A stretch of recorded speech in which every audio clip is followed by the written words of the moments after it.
4 Maccabees, chapter 6. When Eleazar had in this manner answered the exhortations of the tyrant, the spear-bearers came up, and rudely dragged Eleazar to the instruments of torture. First, they stripped the old man, adorned as he was with the beauty of piety. Then, tying back his arms and hands, they disdainfully flogged him. The herald opposite cried out, "Obey the commands of the king." But the high-minded and truly noble Eleazar, as one tortured in a dream, ignored it. But raising his eyes on high to heaven, the old man's flesh was stripped off by the scourges, and his blood streamed down, and his sides were pierced through.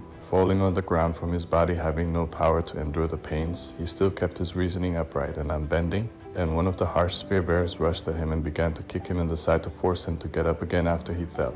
That he endured the pains, despised the cruelty, and persevered through the indignities. Like a noble athlete, the old man, when struck, vanquished his torturers. His face sweating and he panting for breath, he was admired even by the torturers for his courage. Therefore, partly in pity for his old age, partly from the sympathy of acquaintance, and partly in admiration of his endurance, some of the attendants of the king said, "Why do you unreasonably destroy yourself, O Eleazar, with these miseries? We will bring you some meat cooked by yourself, and you can save yourself by pretending that you have eaten swine's flesh." Eleazar, as though the advice more painfully tortured him, cried out, "Let us who are children of Abraham not be so evil advised as by giving way to make use of an unbecoming pretense. For it would be irrational if, having lived up to old age in all truth, and having scrupulously guarded our character for it, we would now turn back, and ourselves become a pattern of impiety to the young, as being an example of eating pollution.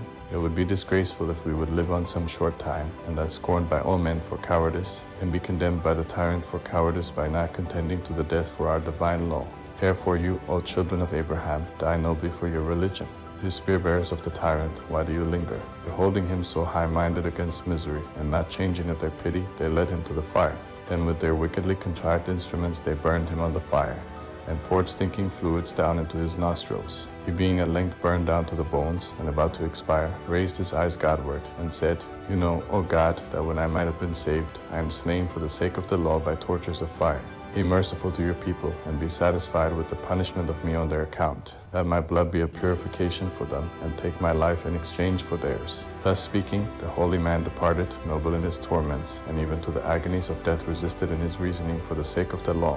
Confessedly, therefore, religious reasoning is master of the emotions. For had the emotions been superior to reasoning, I would have given them the witness of this mastery. But now, since reasoning conquered the emotions, we befittingly awarded the authority of first place. It is only fair that we should allow that the power belongs to reasoning, since it masters external miseries. It would be ridiculous if it weren't so. I prove that reasoning has not only mastered pains, but that it is also superior to the pleasures, and withstands them.